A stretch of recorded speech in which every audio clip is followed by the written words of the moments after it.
This haunt build video, I'm going to do a step-by-step showing how I took this back area of the facade, gave it a little upgrade, and turned it into this. I've been wanting to upgrade this part of the facade for a long time, and I finally this year made it so that I would have the time to do it. The reason I wanted to do it is I wanted to make this area a focal point. I wanted to make it really tall to help hide my house so you couldn't see it from the sidewalk. And I wanted to give this people the opportunity to come up and use this as like a backdrop for a photo. I started with just doodling on a paper with different ideas and concepts. I kind of came across this archway that I liked and played around with that. Originally, I kind of thought maybe I would do like a tower-looking structure, and I was going to go with this. And then ultimately, I scrapped that, and I liked going back to that doorway, like archway. And I wanted to make like a really tall wall with a big door. So this is going to be 10 feet tall. The doorway's close to 8 feet tall. And I wanted a Grim Reaper character, and I wanted that to be the focal point.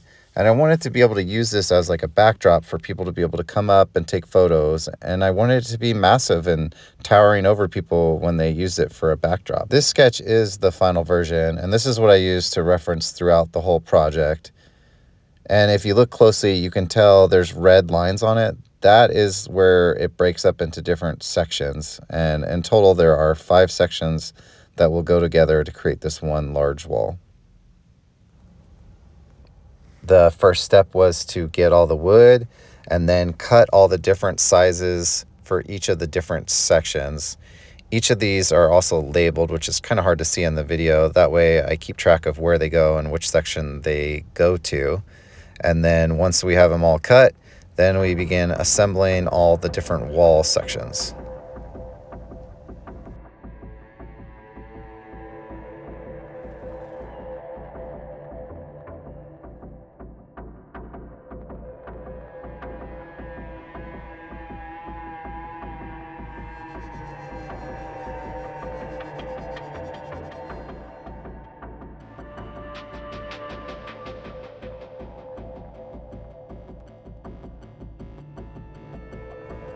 The first couple panels that I'm framing out in these videos, you can see are all just rectangular shapes and pretty easy to do.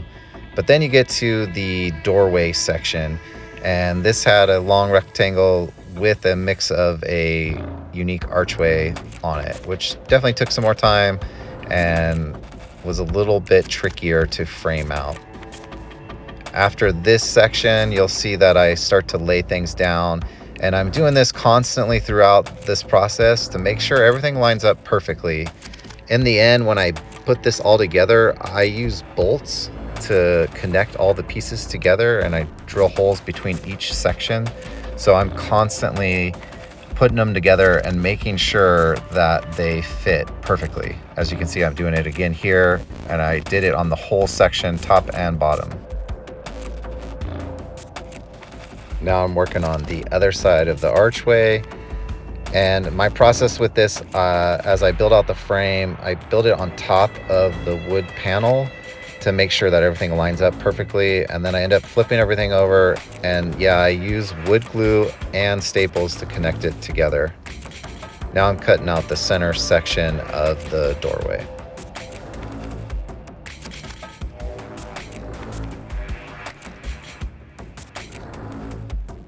For all the wood panel walls, I use 1x3s to frame everything. But here on the doorway, I actually used 1x2s and 2x3s.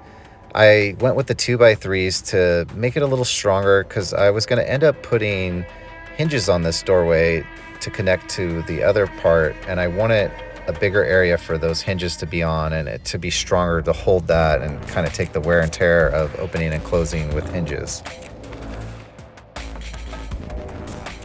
After finishing constructing all the wood sections with the frames, it is time to add the foam. This is what I use to glue the foam to the wood. It works well for me and I've had no issues with it.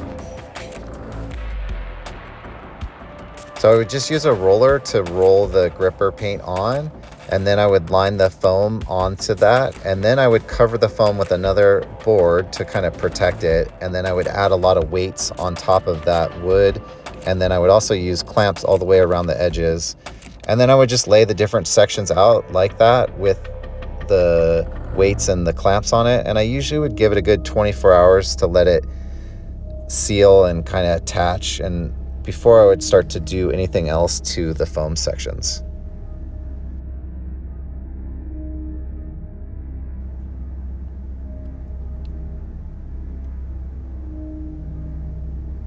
So some parts of the walls had another layer of foam with some details in it. So I would cut those out, and then I had to glue them on top of the other foam. And again, same process with the gripper paint on and then weight it and using clamps.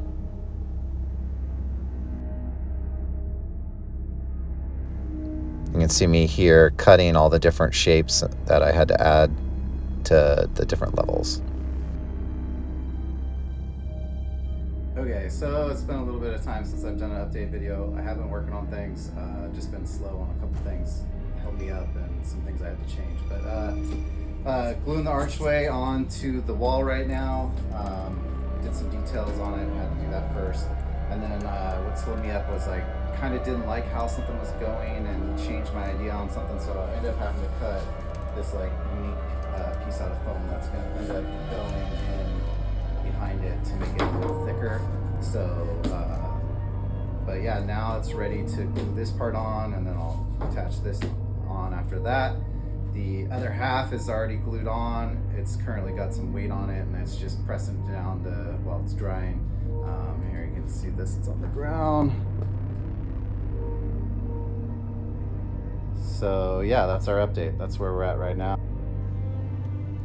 The archways definitely took the longest to make sure they worked out how I want it. I had to do a lot of sanding and tweaking and making sure it lined up correctly, and then attaching it to the other side, and then I added more to it. And again, here I'm trying it out again, making sure everything lines up correctly with the foam.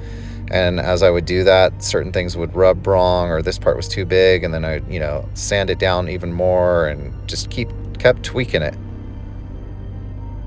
Look, I got the archway structure together with the foam added. It's working out better than I thought. I'm happy with it. It's great to see it coming from paper and then now to this point. Just got a couple tweaks I got to do in this area and fix that. And then the next thing I'm going to do is start working on the door in this section. And then after the door is done, then I will start to put all the details and carve out all the details in the foam area. But yeah, I'm liking how it's looking. What do you guys think? Is it looking good? Now that the foam structure is done, the next step was to add the details onto the foam. I used some paper here to transfer the design onto the foam, and then I dremeled out all the design. Before I actually started dremeling it onto the final piece there, I did practice how I wanted to dremel out the skull on a scrap piece of foam. Doesn't look like I showed it here, but I did that first. I tried different techniques and then found the one that I liked the best. And then once I knew how to do it, I then did it on the final piece. And there was, I think, 5 or 6 skulls on each side. So I had to do it quite a few times. And so I wanted to make sure I liked it before I committed to doing it on the final piece. Again, now I set it back up to make sure things lined up, and I had drawn on the sketch for the Grim Reaper guy. I did use a projector to do that, and then I kind of went over it and detailed it better with a pen so that when I go to Dremel it'd make it easier to see. But as you can see, constantly putting it together and making sure things are lining up correctly, and I'm liking how it looks and if I need to tweak anything. You can see in this photo, this was when I first penciled on the Grim Reaper guy by the projector, and that's why I ended up going over it with a pen later and kind of fixing some of the details and making them stand out more so I could see it when I dremeled everything out. All right, update on the facade upgrade. Currently working on the door. I just finished putting the design on it, threw that on, and now I will use my Dremel to carve it out. And as you can see, it's a large design, big door. It's going to take some time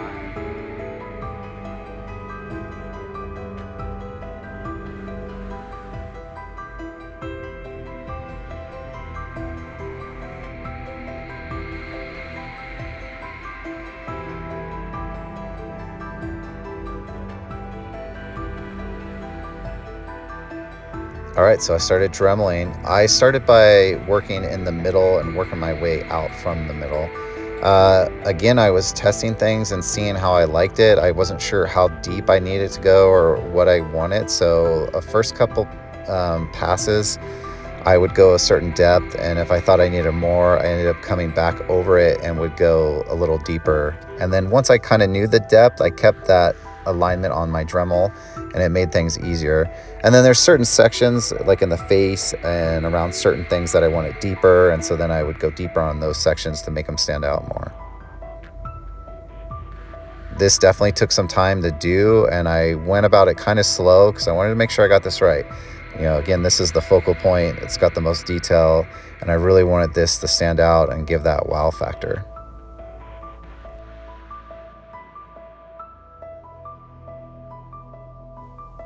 The outer edge around the Grim Reaper, I ended up going really deep with the Dremel to make that guy stand out.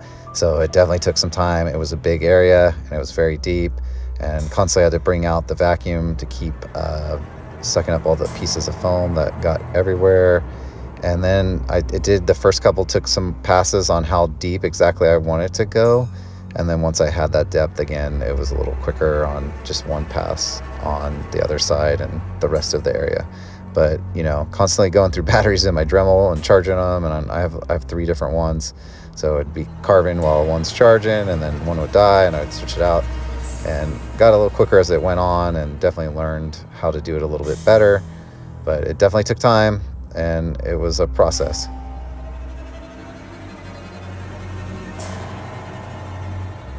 You can actually see here on the hourglass, I wasn't really sure how I wanted to carve it. So I tested on a little scrap piece and would play around with how to carve it and how I wanted it to look.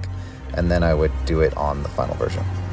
Time to make sure everything goes together correctly and fits. And this time I had to do it outside because I put the top parts on and that didn't fit in the garage because it's over 10 feet tall. And this first time putting the door in there and it fits.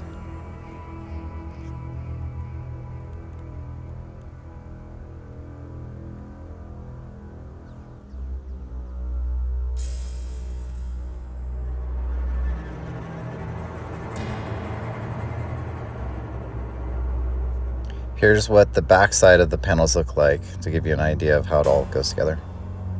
I had my son stand next to it just to give you an idea of how tall this actually is.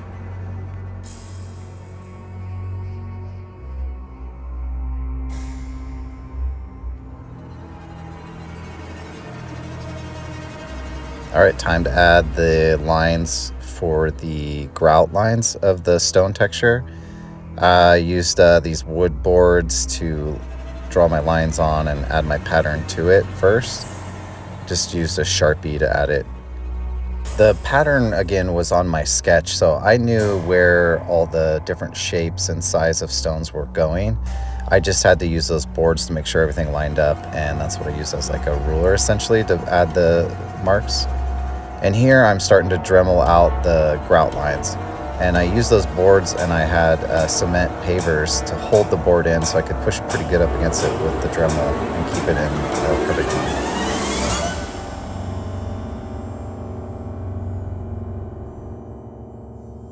Getting pretty far on the facade upgrade. Got it all built and set up in my garage right now. It's taking up the whole garage. I just added all the grout carving into it and got that all done. And so now we're on to the last couple things. So I'm going to add the stone texture to it, and then after that I'll seal it with Drylok and then paint it, and we'll be done. So as far as what I'm doing with the texture, if you haven't seen this, you just take a spray water bottle, start spraying it all over the stone, and then you just take yourself a heat gun and start going over the water. And if you do it longer on those water spots and spots, it'll start going deeper and add more texture to it. Just kind of move it around and it'll start looking more like stone. Kind of moves that water around.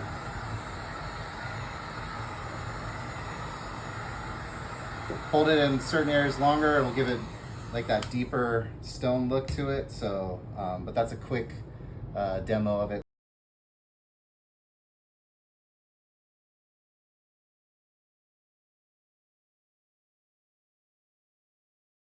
All right, the texture has been added.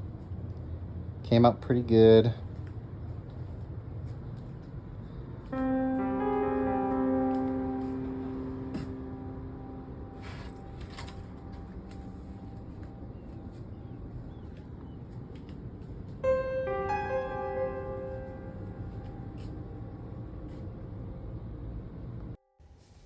Okay, now that all the details and texture has been carved into the foam, the next thing to do is to paint it with using Drylok, and I use this to seal it and protect it from the elements.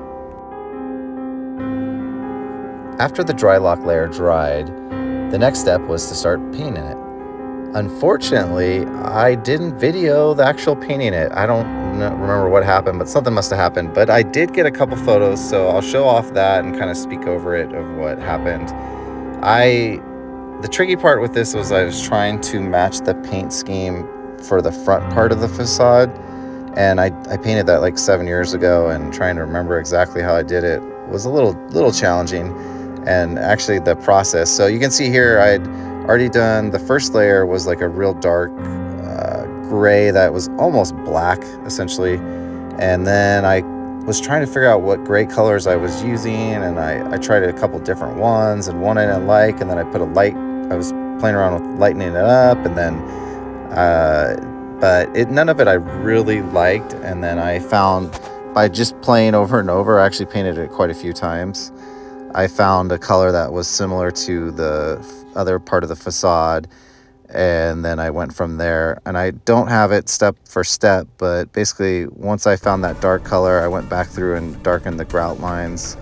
I then came back with like kind of like a base coat color, and then I added some light colors into it, and then a couple dark colors throughout. And I used a sponge on a lot of it and gave it more texture on the actual paint job. The door here, this is I think the only photo I have of the paint job. Since I painted it after everything, I kind of had a better process, and I started with that dark color on the back, and then I went to the lighter colors on the front part of the stone to kind of make them pop out more.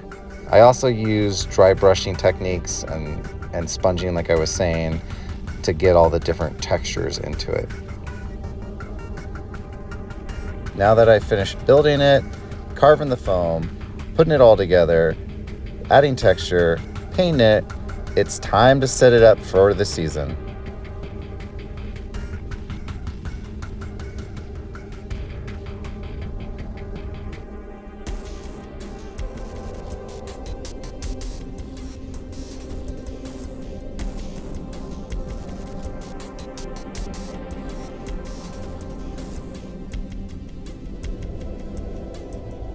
After finished setting it up, I went and stood next to it to give everyone an idea of how big and tall this actually is.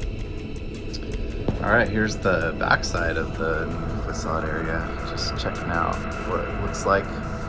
So you can see how I made it. Got a little door here with a latch, and it goes out to the front area. Had to get creative over in the corner because it's an angled wall. So I got all those going down. But yeah, here's what the back looks like. Also, yeah, if you look at these bolts, it's easy to take apart.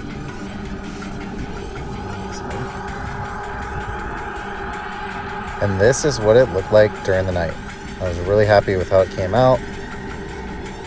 And as you can see, next year I plan to upgrade the middle section. I was trying to do that this year. It just took too long to do this section, and I didn't get to that. But there's always next year. And again, I didn't leave it black, just a black wall like it is in this video. It does get covered with stone, plastic, and a couple decorations that go on it. You can kind of see it off to the right here with the stone plastic covering it.